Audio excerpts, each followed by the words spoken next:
오늘은 베드로전서 마지막 부분 말씀을 강의하며 설교합니다.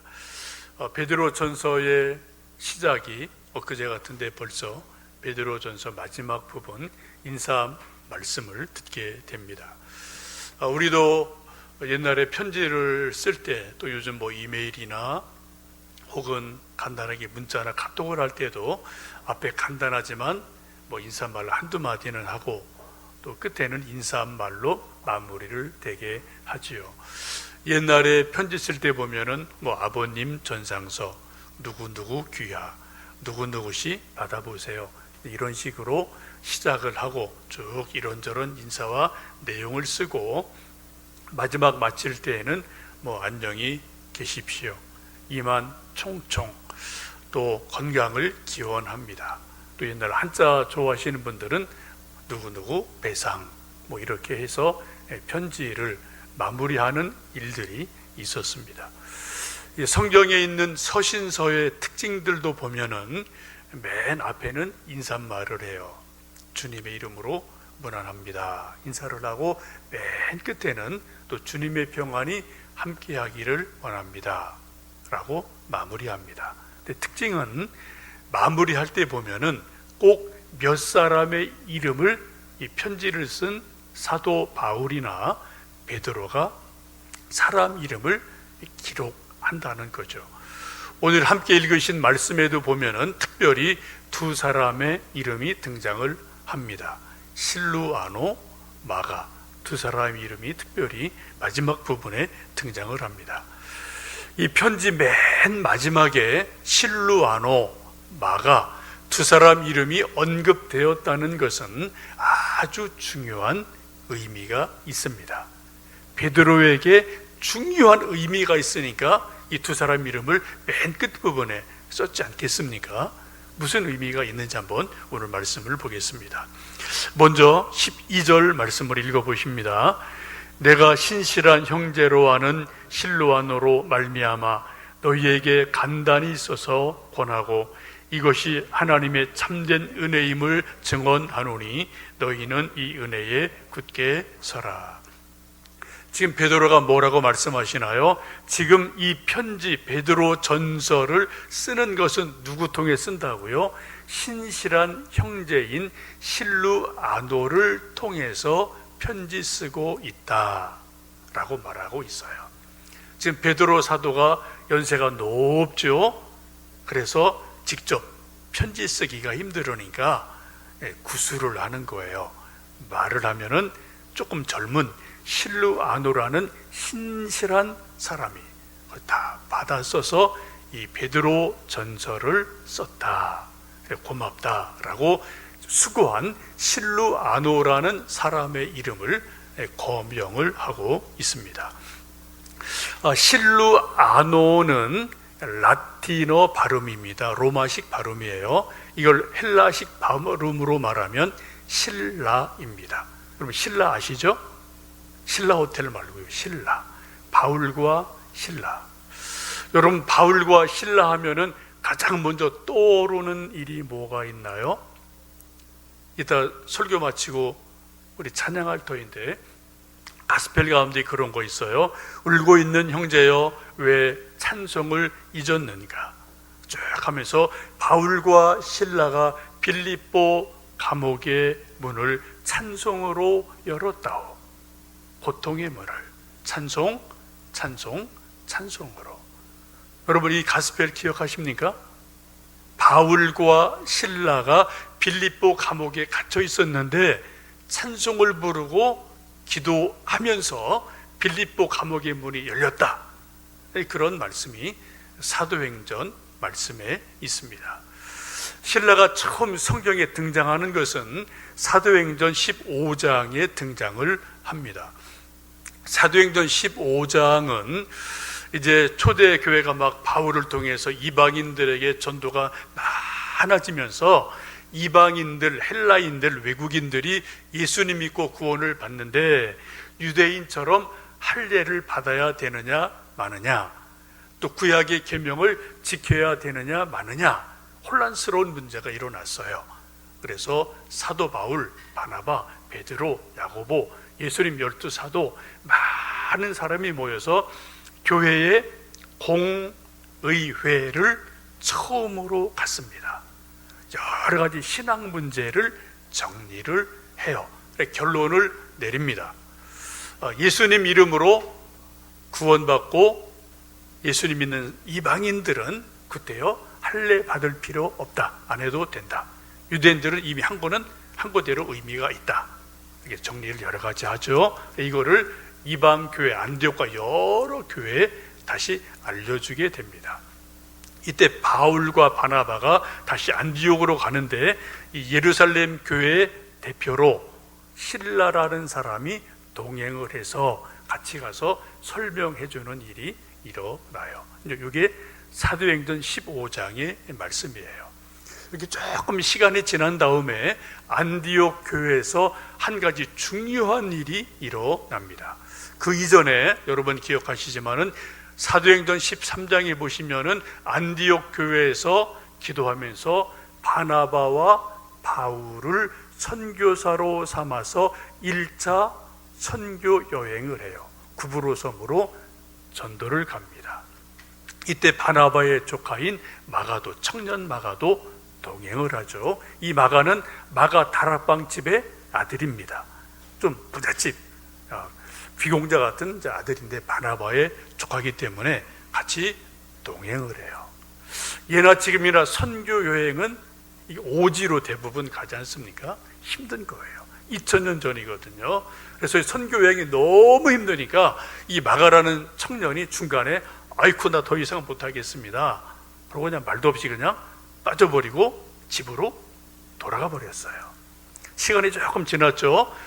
이제 바울이 바나바에게 우리가 전에 전도했던 구브로 섬을 다시 가서 한번 쭉 그 주변을 한번 몇 년 전에 전도했으니까 또 가서 좀 확인도 하고 격려도 하고 교회도 잘 세웁시다, 갑시다. 그래서 2차 선교 여행팀이 만들어지게 됩니다.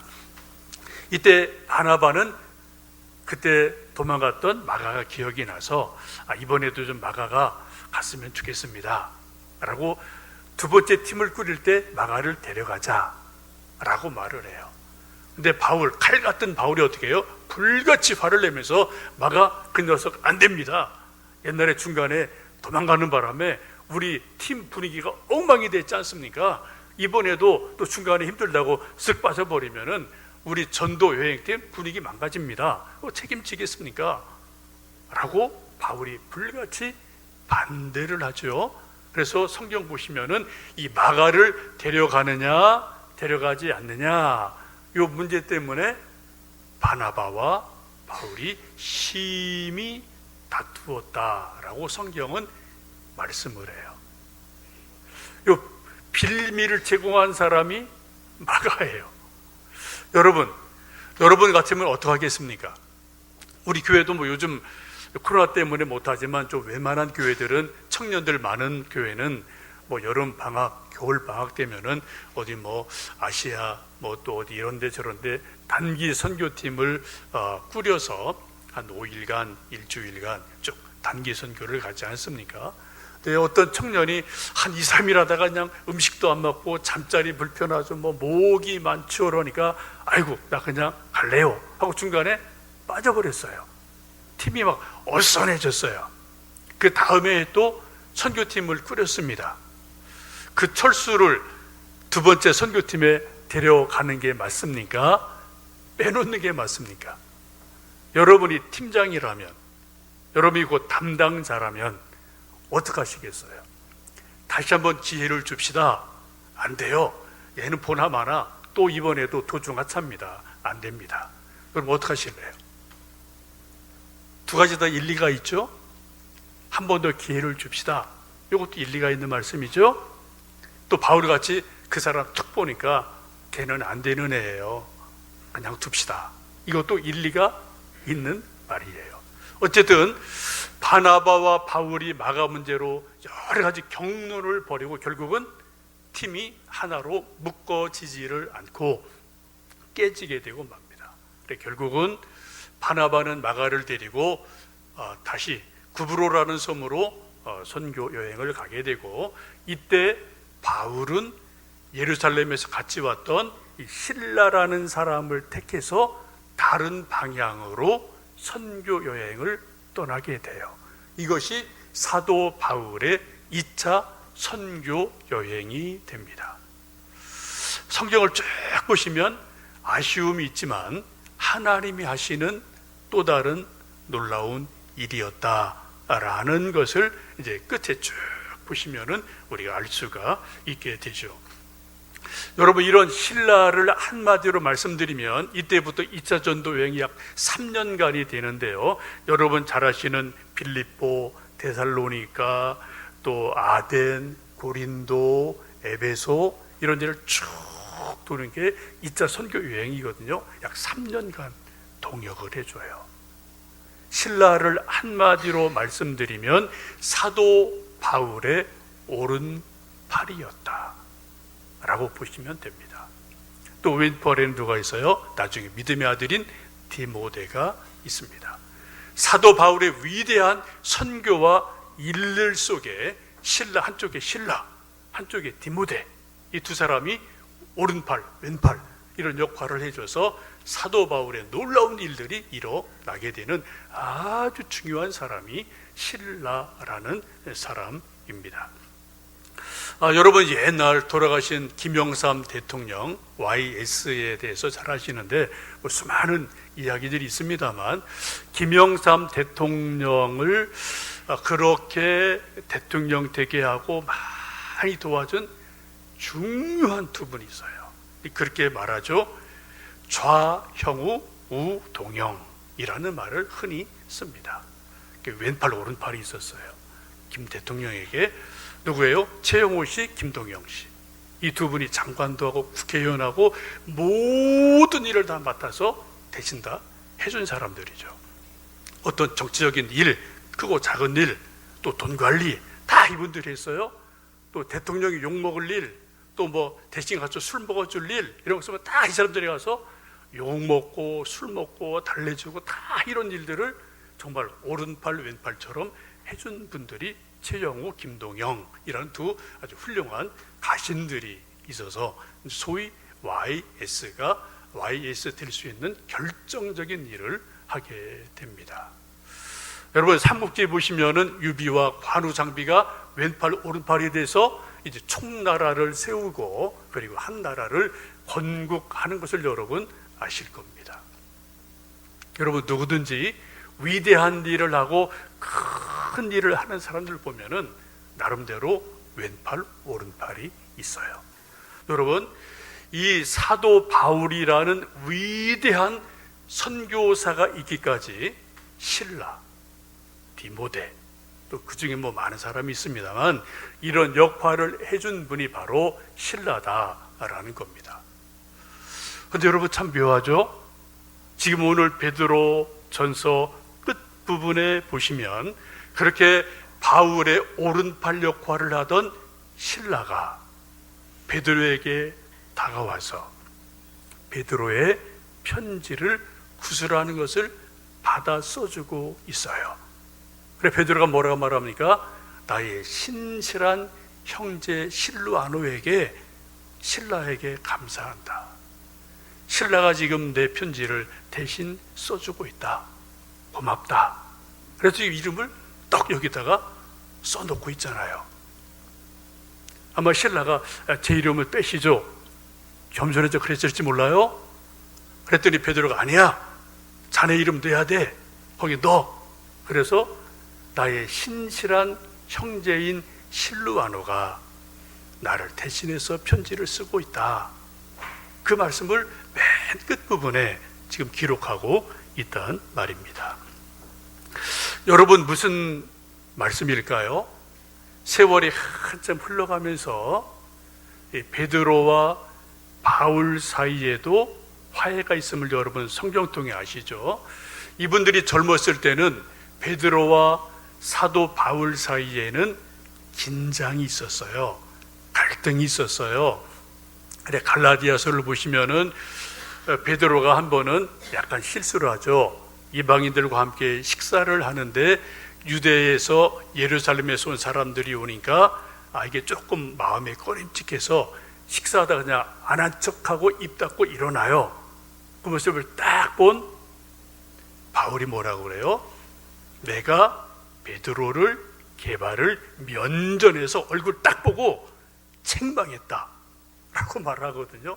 새카만 후배가 엄청나게 높은 대선배를 예수님 믿으려면 똑바로 믿으시오, 왜 그렇게 아닌 척 하시오라고 책망을 할 정도로 젊었을 때는 베드로와 바울이 껄끄러운 게 있어요.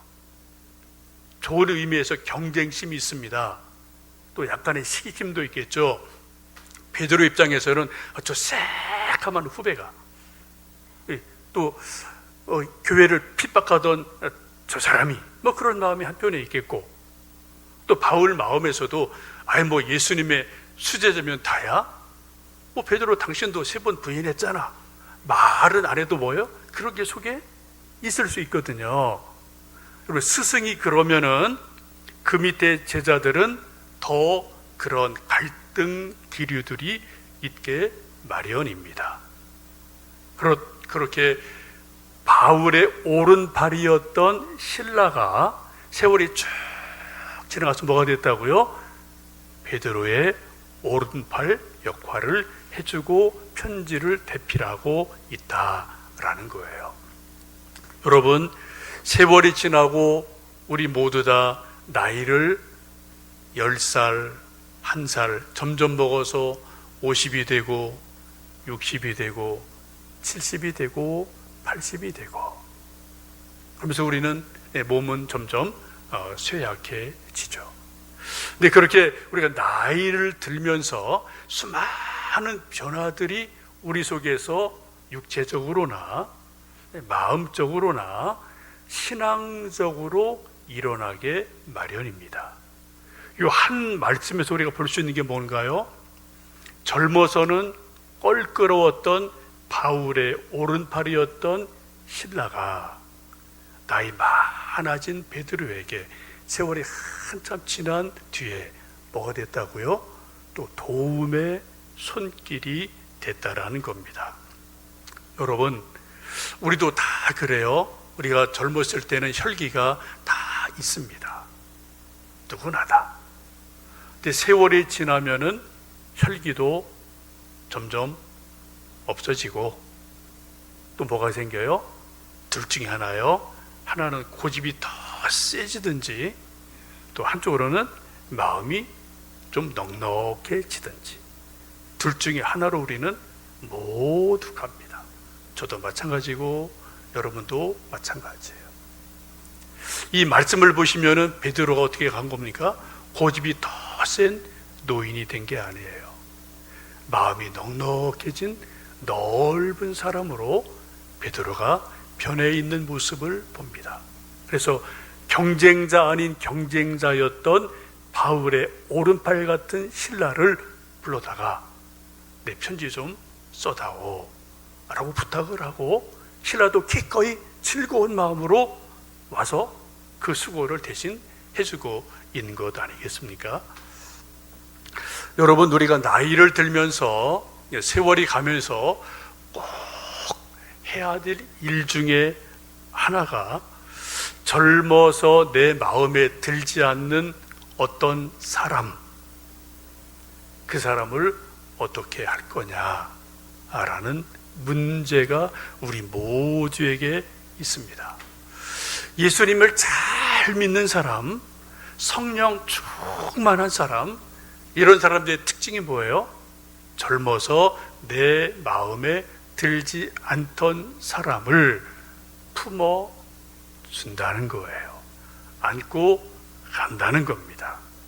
이것이 예수님 잘 믿는 사람의 특징이고 성령 충만한 사람의 특징인 줄로 압니다. 근데 이게 말처럼 쉬운 일이 절대로 아닙니다. 저나 여러분이나 다 감정이 있고 다 이런저런 복잡한 일들이 있기 때문에 이것은 내 힘으로 되는 일이 아니고요. 성령 충만할 때, 기도로 충만할 때, 말씀으로 충만할 때만 이런 일들이 가능함을 알 수 있습니다. 지금 베드로에게 그런 일이 일어나고 있음을 이 실루아노, 실라라는 이름 속에서 읽어볼 수 있습니다. 또 한 사람이 소개가 되죠. 13절 읽어보십니다. 택하심을 함께 받은 바벨론에 있는 교회가 너희에게 문안하고 내 아들 마가도 그리 하느니라.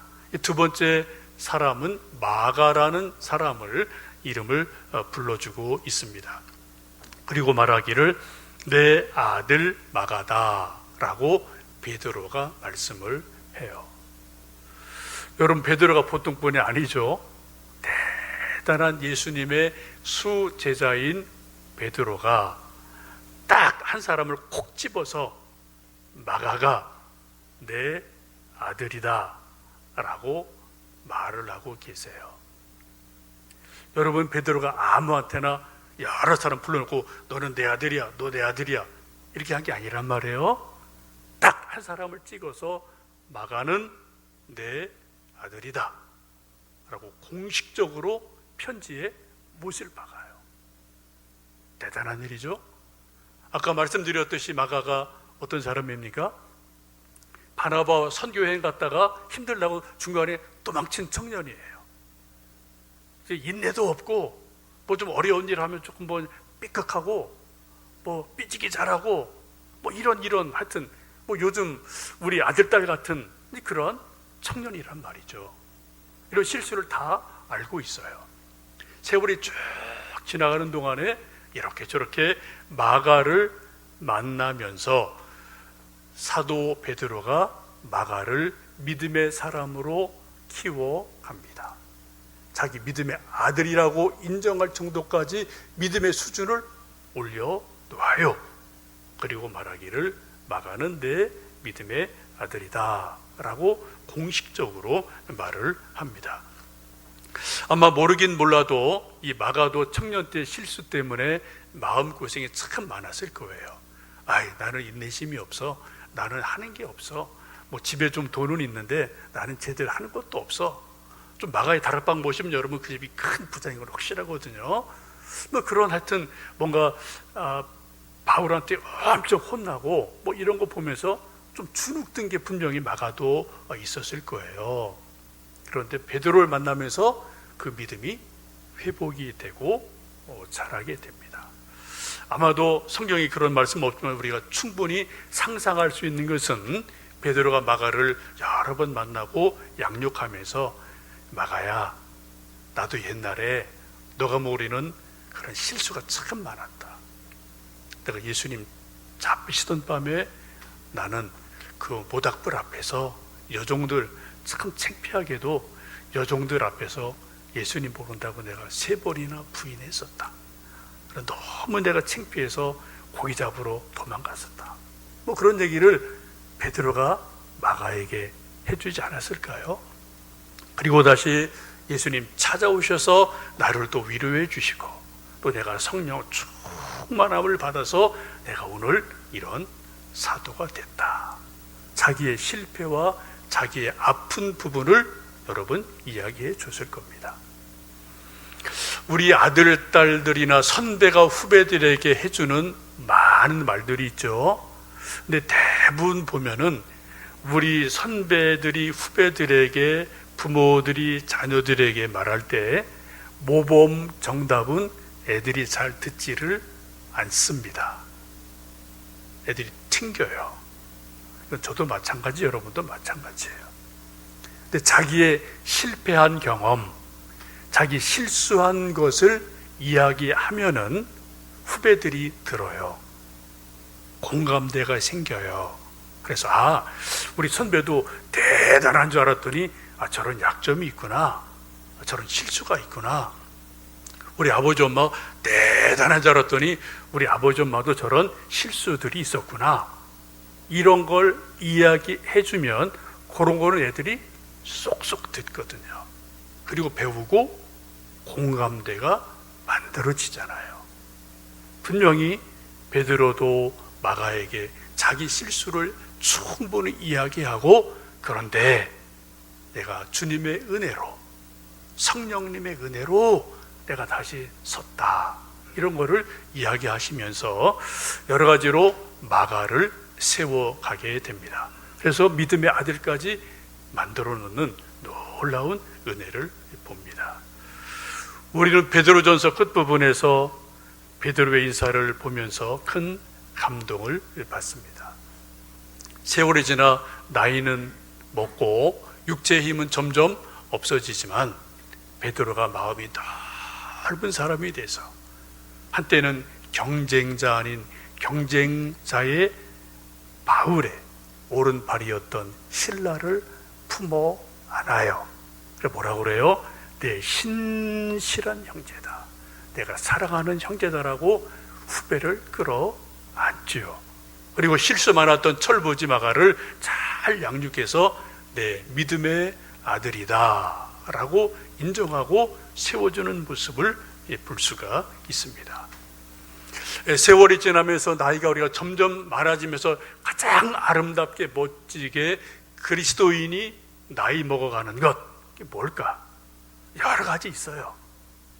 뭐 멋있는 옷을 입는 거, 또 좋은 차를 타는 거, 명품 핸드백 뜨는 거, 뭐 할 수 있으면 여러분 하십시오. 좋은 거예요. 근데 더 중요한 게 뭐라고요? 마음을 넓히는 거예요. 그래서 젊어서 껄끄러웠던 그 누구를 품어 안을 수 있고 세워줄 수 있는 것, 이게 나이 들어가는 것에 참 아름다움이고 멋진 모습인 것을 볼 수 있습니다. 사도 바울도 고린도후서 6장에서 그렇게 말씀을 하죠. 내가 자녀에게 말하듯이 하노니 너희 마음을 넓히라. 너희 마음을 넓히라. 이것이 나이 들어가는 우리들 그리스도인들이 해야 될 아주 중요한, 가장 아름답고도 멋진 일이 예수님의 마음을 닮아가는 것, 예수님의 마음처럼 우리 마음이 넓어지는 것, 이 일에 있음을 생각할 수 있습니다. 인생을 살면서 누구나 다, 예외 없이 누구나 다 자기 마음속에 불편한 사람이 다 있어요.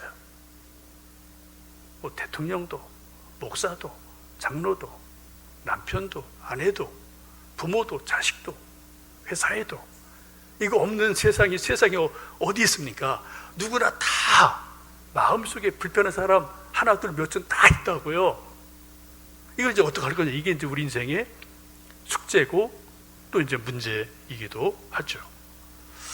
여러분, 진주를 우리가 잘 압니다. 진주는 조개 속에 모래가 쏙 들어가서 막 아프게 하니까 이 조개가 피 눈물을 흘리면서 이 모래알을 자꾸 감싸고 덮고 품어서 그것이 나중에 진주가 된다라고 우리가 알고 있지 않습니까? 근데 어떤 조개에는 모래가 쏙 들어갔어요. 막 아파요. 막 따끔거려요. 막 눈물이 나고 피가 나요. 그래서 계속 이거를 거부를 하고 저항을 해요. 뱉어내려고 막 저항을 해요. 그런 사이에 어떻게 돼요?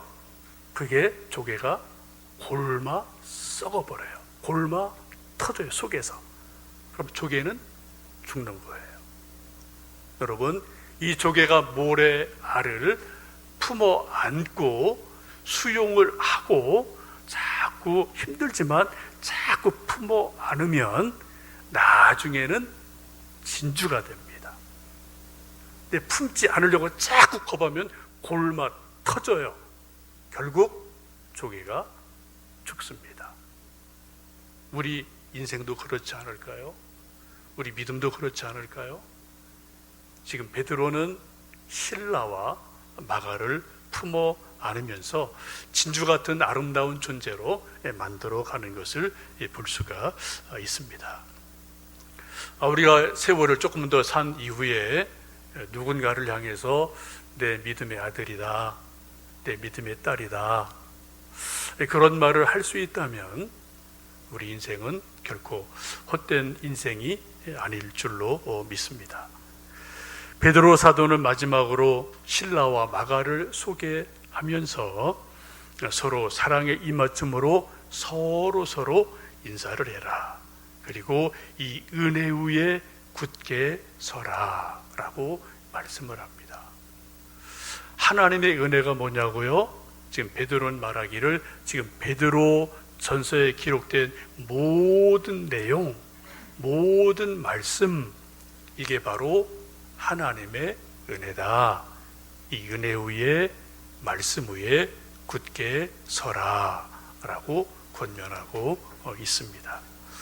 여러분 모두에게 주님의 평안을 빌고요, 사랑의 입맞춤을 나누시면 좋겠고요, 또 하나님의 은혜의 말씀에 굳게 서면 좋겠습니다. 오늘로 베드로 전서 말씀을 마치고 다음 주부터는 베드로 후서 말씀을 좀 이어서 말씀드리도록 하겠습니다.